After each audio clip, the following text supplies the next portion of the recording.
మనిషి మంచోడే, గుణమే గుడిసేడు. పతివ్రతలు. మొగుడంటే భక్తే, కానీ ఓటు మాత్రం అపోజిషన్ పార్టీ వారికి వేస్తారు. పాద పూజలు మొగుడికి, ప్రసాదాలు ఎగస్ పార్టీ వాళ్ళకి. పతివ్రతలు. ఒకళ్ళను ప్రేమించి ఇంకొకళ్ళని పెళ్లి చేసుకున్నా పతివ్రత క్వాలిటీకి ఏం భంగం ఉండదు. సామె చెప్పినట్టుంది, రోలెళ్ళి మధ్యలతో మొరట్టుకుందంట. సొమ్ము ఒకటిది, సోకు ఒకటిది. నారిగా రా.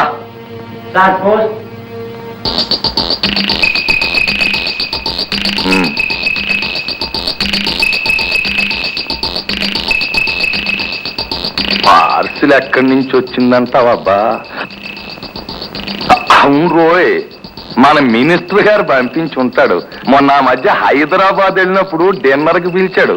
ఆ మాటల్లో ఊరికే అన్నాను మా కోడికి జీడిపప్పు ఇస్తాం అని. అంతే, మోరు నుంచి బెస్ట్ క్వాలిటీ తెప్పించి పంపిస్తాను అన్నాడు. ఎందుకయ్యా అన్నాను. అంటే వింటాడా? మనమంటే అంతేది. పాపం స్నేహానికి ప్రాణం ఇచ్చేస్తాడు రా.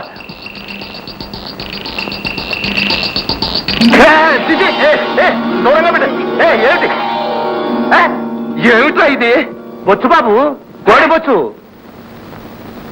మన కోడి బొచ్చులాగే ఉందేమిట్రా? ఏమిట్లా ఇది? కనపడ్డంలా బొచ్చు, కోడి బొచ్చు. మన కోడి బొచ్చే. కోడినాడు కూరండుకు తినేసి బొచ్చు మనకు పార్సిల్ చేసి పంపాడు, రిజిస్టర్ పార్సిల్. ఎవరండి? ఇంకెవడో ఆ సత్తిగాడే. పొగరెక్కిపోయి కళ్ళు పొరలగమ్మిని. అవును, నువ్వు కాకిని కాలిస్తే అతను కోడిని చంపాడు. కాకి గాలిలో ఎగిరేది ఈడు అబ్బగాడు సొమ్మ. ఈ కోడి నాది. జీడిపప్పు, బాదం, పిస్తా పెట్టి నా ప్రాణంతో సమానంగా పెంచుకున్నాను. ఎందుకు లేని ఊరుకుంటుంటే ఈ కుర్నాయాలకు అలుసైపోయాను. యువజన సంఘం ఒకటి పెట్టి అచ్చోసినాంబోతుల్లాగా ఈదుల్లో పడి దోసుకు తింటున్నారు. వాళ్ళేం దోసుకు తింటలేదు, ఊరిని బాగు చేస్తున్నారు. పంచాయతీ ప్రెసిడెంట్ గా ఉన్ననాళ్ళు నువ్వేం చేశావు? సత్యంబాబు ప్రెసిడెంట్ అయ్యాక ఈ 4-5 ఏళ్లలో హై స్కూల్ కట్టించాడు, లైబ్రరీ పెట్టించాడు, ఊరికి కరెంటు తెప్పించాడు, హరిజనులకు ఇళ్లు కట్టించాడు. అదాడి తాతగారి ముల్లె. గవర్నమెంట్ డబ్బు. సొమ్ము ఒకటిది, సోకు ఒకటిది. ఆ పనే నువ్వు చేయించలేకపోయావే? నేను చేయవలసిందేదో మా పెద్దోళ్ళు ఎప్పుడో చేసేశారు. మా తాత గుడి కట్టించాడు, మా నాయన ధర్మసత్రం కట్టించాడు. దాన ధర్మాలు ఆళ్ళు చేసి నేను చేస్తే ఇల్లు ఒళ్ళు గొల్లై నువ్వు నేను చెప్పచేత పట్టుకు పోవాలా? త్యాగాలకు కూడా ఒక లిమిట్ ఉండొద్దేంటి? ఏమిటి మీరు చేసిన త్యాగం? ఉన్న ఆస్తి ఆదాయం చాలకనా? ఎందుకు మీకు ఆ దొంగసారా వ్యాపారం? పబ్లిక్ గా చేస్తే గవర్నమెంట్ ఊరుకుంటదేంటి? బొక్కలోకి దోస్తది. అందుకని ధర్మసత్రం మామయ్య గారు కట్టిస్తే దాన్ని మీరు గౌరవం చేసి అద్దెలకు ఇస్తున్నారు. ఇదేగా మీరు చేసిన త్యాగం. ఏంటున్నావంట్రా? ఇది వరుస. హోమ్ డిపార్ట్మెంట్ లోనే మనకు అపోజిషన్. పతివ్రతలు. మొగుడంటే భక్తే, కానీ ఓటు మాత్రం అపోజిషన్ పార్టీ వారికి వేస్తారు. వెనకటికి పురాణ కాలంలో కూడా రావణాసురుడు, మైరావణుడు, హిరణ్యకశిపుడు ఆళ్లపేళ్లాలు కూడా ఇంతే. పాద పూజలు మొగుడికి, ప్రసాదాలు ఎగస్ పార్టీ వాళ్ళకి. పతివ్రతలు. మొత్తానికి మన సత్తిగాడు స్టంట్ హీరో కూడా అయ్యాడయ్యా. సమయానికి ఆ అబ్బాయి కనుక రాకపోతే రాకెక్కడికి పోతాడే? వాడు ఆ పక్కనేగా ఉండేది. అంటే ఓసి ఎర్రి మొగమా, అమ్మాయి వంటింట్లోకి వెళ్ళడం చూసి ఆడే గదే నిప్పెట్టింది. చాలు ఊరుకోండి, ఎవరైనా వింటే నవ్వుతారు. నీలాంటి ఎర్రి మొగాలు నవ్వుతారు మరి. నాకేం కర్మ? నా దగ్గర ఈ సినిమా స్టంట్లు మనం సినిమాల్లో చూస్తున్నాం కదయ్యా. హీరోయిన్ ఒంటరిగా పోతుంటది, హీరోగా 4 రౌడీలను పంపుతాడు, వీళ్ళెళ్ళి దాన్ని పట్టుకుంటారు. అది లబో దిబోమ అంటది. ఆ పక్కనే ఉంటాడుగా మన హీరో, వీళ్ళెళ్ళి అమాంతం వాళ్ళ మధ్యన దూకుతాడు. ఓ ఫైటు. ఈ రౌడీ గారు దెబ్బలు తిని పారిపోతారు. ఆ హీరో గారు పెద్ద పోజెట్టు నిలబడతాడు. ఆ హీరోయిన్ డెళమోగం వేసుకుని ఈ ఎర్రి చూపులు చూస్తూ నిలబడిపోద్ది. అంతే, లవ్ డూయెట్టు. ఎవరికి తెలియదు ఈ సినిమా టెక్నిక్. ఈ కుర్రకారుతో యాగలేకుండా ఉన్నాం. గొడ్లకని మా దుడ్లో పాక వేయిస్తే గోడ బజార్లో ఉందని మొత్తం పడగొట్టి చూసాం. సర్లే, ఏదో సామె చెప్పినట్టుంది. రోలెళ్ళి మధ్యలతో మొరట్టుకుందంట. ఏంటది? పార్సల్ అండి. రిజిస్ట్రీ కాదు కదా? కాదండి. మంత్రి గారు పంపించుంటారు. జీడిపప్పు ఇడదండి. జీడిపప్పు, కోడి బొచ్చో ఎవరికి తెలుసు? ఎందుకైనా మంచిది ఆ ఫ్యాన్ ఆఫ్ చేయి. కొంచెం దూరంగా పెట్టిప్పు.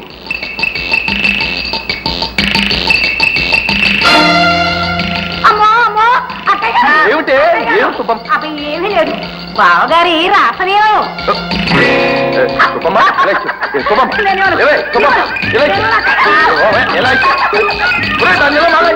నిన్ను ఇలా మాలై. మాలై. మాలై.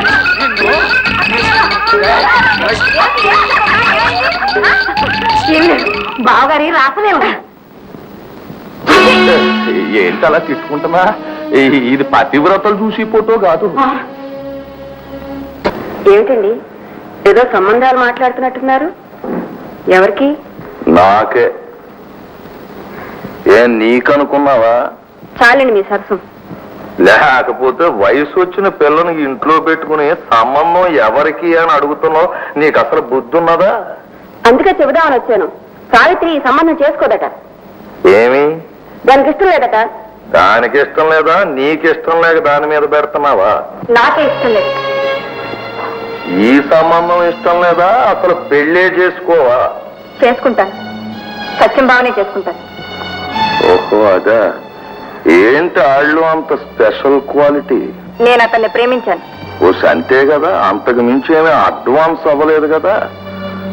పర్వాలేదులే, ఒకళ్ళని ప్రేమించి ఇంకొకళ్ళని పెళ్లి చేసుకున్నా పతివ్రత క్వాలిటీకి ఏం భంగం ఉండదు. అసంభవం. సావలేన తప్పను గాని సత్యం బావ తప్ప మరొకరిని చేసుకోను. ఆగాగు, అంత ఆవేశపడమోక. దీనికి సాగు బతుకుల దాకా ఎందుకు? సమస్యల్ని శాంతియుతంగా పరిష్కారం చేసుకోవాలా. ప్రేమించినోడ్నే పెళ్లి చేసుకోవాలన్న ఫిలాసఫీని ఒప్పుకున్నా ఇందులో చిన్న లిటిగేషన్ ఉంది. ఏమిటది? నేను తీసుకొచ్చిన సంబంధం చేసుకుంటే ఆ నీ ఒక్కదానికే మొగుడు. ఆ సత్తిగాని చేసుకున్నావు అనుకో, ఆ నీకు నాకు కూడా మొగుడైపోతాడు. నేనే మీ అమ్మక మొగుడిని, నాకింకో మొగుడా? వేళాకోళం కాదు, యమ సీరియస్ గా చెప్తున్నాను. ఏం గొంతు చించుకుని అరిసి గంతులే లేదనా?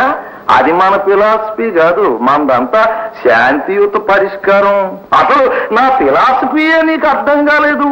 అదంటే ఏదో చిన్నతనం, చెత్త సినిమాలు చూసి సీరియల్ కథలు చదివి అది అట్ట మాట్లాడుతున్నది. ఇన్నాళ్ళు కాపురం చేసి నీకెట్టా బుద్ధి లేకపోయింది? మా లైఫ్ లో అనుకున్న దానికి అబ్జెక్షన్ అప్పీలు ఉన్నదేటి? మక్కలు ఎరగొట్టి కాళ్ళు చేతులు కట్టి పీటల మీద కూర్చోబెట్టి తాడి కట్టించగలం. అప్పటి ఆడపిల్లకు కూడా పెళ్లి చేయలేని ఎవరని కాదు. మీరు ఊనండి, ఆ సత్తిగాడి అడ్రస్ లేకుండా చేస్తాను. నువ్వా? ఒరే, నువ్వు ఆయన మర్డర్ చేస్తే నాకు ఉరిశిక్ష పడిపోతుందిరా. ఏం బాబు, నేను అంత చవట్లా? ఈ ఒక్క విషయంలోనూ మాత్రం గొప్ప సావటవరా. ఆ కోటిగారి తలప అద్దలు కొట్టి ఆడి నెత్తురు చూసి నువ్వు మూర్చిపోయావు. ఆ పడిపోయిన కోటిగాడే మళ్లీ లేచి నిన్న హాస్పిటల్లో జాయిన్ చేయవలసి వచ్చింది. ఇవాళ ఏమవుద్దిరా? దేనాడు దానికి ఉండాలి. బ్రహ్మదేవుడు ఒక్కొక్కడిని ఒక్కో పనికి పుట్టిస్తాడు. ఇదిగో నిన్ను ఇందుకు పుట్టించాడు. బాబు, ఆ సత్తిగాడు ఏం చేద్దామంటారు? కథెప్పుడో ఒకప్పుడు ఇలా క్లైమాక్స్ వస్తుందనే మొన్న హైదరాబాద్ లో అప్పల్ నర్సయ్యకి ఇక్కడ పొజిషన్ అంతా చెప్పాను. అప్పల్ నర్సయ్య అంటే తెలుసు కదరా, శ్రీకాకుళం మన ఫ్రెండ్. ఇక్కడికి 2-3 సార్లు వచ్చాడు కూడాను, నువ్వు చూసావు.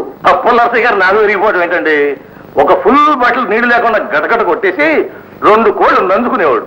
అప్పల్ నర్సయ్య ఓ మనిషిని పంపుతానన్నాడు. ఆడెవడో హై క్లాస్ మటర్ అంట. ఆడిది ఆల్ ఇండియా మార్కెట్ అంట.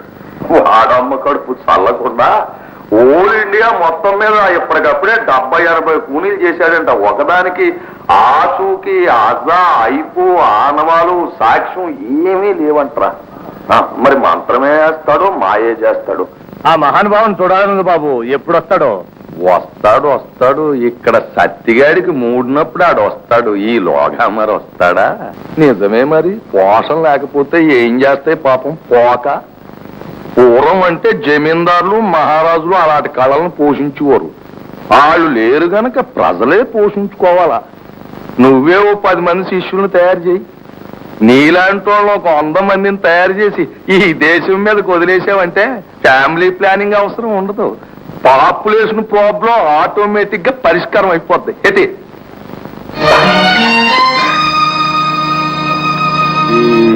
ఎలాగుందిరా? మందు కొట్టి నిద్రపోయినట్టుగా ఉంది. అయ్యా, ఇహ చెప్పండి, రేపు రాత్రికే పని పూర్తవ్వాలి. అలాగే మీరు పెట్టిన ముహూర్తానికే కానిచ్చేయండి. నువ్వు మరీ ఓవర్ స్పీడ్ లో వెళ్ళిపోతున్నావు. సడన్ బ్రేక్ వేయలేక కాదు, యాక్సిడెంట్ అయిపోతావు ఎదవా. ఈ రుద్రయ్య అంటే ఏదో అల్లా తప్ప అనుకుంటున్నావేంటి? మా అమ్మ నాన్నకి ఏరే పని లేకదాక లేదు నాకు ఈ పేరు. నేను నిజంగా రుద్రుణ్ణే. నేను ఆ శివుడు అంశను పుట్టినోండ్రా. ఆడు గరణం తాగాడు, నేను ఇసుకి తాగుతాను, అంతే తేడా. నీ నెత్తి మీద కాలు పెట్టి ప్రళయతాండవం చేసి నిన్ను పాతాళంలో తొక్కిగలను. నేను ఎదవనే నిన్న తత్తిగాడు పోట్లేదు. దానికి ఓ ఫిలాసఫీ ఉంది. మాట మాట్లాడితే చెప్పేస్తాను బెదిరిస్తున్నా. చెప్పేస్తే ఏటవుద్దేటి? పోయిది నా తలకాయ కాదు, నీ తలకాయే. నీ పొజిషన్ ఏటో నీకు అర్థం కాక ఓ ఎగిరెగిరెగిరి పడిపోతున్నావు ఎంగిలిస్త్రాకులాగా. నువ్వే ఆ తచ్చిగాని చంపి ఆ పోస్టులోకి వచ్చావని పోలీసులకు రిపోర్ట్ ఇచ్చి బొక్కలు పోయించగలను. అసలు నేదలుచుకుంటే మరి అప్పీల్ లేదు. అంత పని చేయకండి, ఎవరికి చెప్పకుండా నా దారిని నేను వెళ్ళిపోతాను. ఎక్కడికి వెళ్ళిపోతావు? అన్ని పక్కల బోల్టులు బిగించేసి బంధించేశాను, మరి కదలలేవు. ఇప్పుడు నీ ప్రాణాలు నా పాకెట్లో ఉన్నాయి. నువ్వు అంత పడి ఉండవలసిందే. నువ్వు అనుకున్నంత ఎదవనగా నేను చక్రం తిప్పేయగలను. కావాలంటే రేపు ఈ పాటికి మినిస్టర్ని అయిపోగలను. నా కెపాసిటీ నీకు అర్థం కావడం లేదు యాదవా. ఏమిటి ఇవి వేషాలే? అమ్మల్లుడు ఎంత గొప్ప డ్రామా ఆడేశావయ్యా. మామగారు, సమస్యల్ని శాంతియుతంగా పరిష్కారం చేసుకోవాలని మీరే అన్నారుగా. అల్లుడు, నా ఫిలాసఫీని అర్థం చేసుకున్నావు, నాకు అది 10,000. మరి ఆలస్యం లేవండి పోయినాలకి. మీరు కూడా లేవన్నాయా హ్యాపీగా. ఝన్ ఝన్ ఝన్ తెలుగు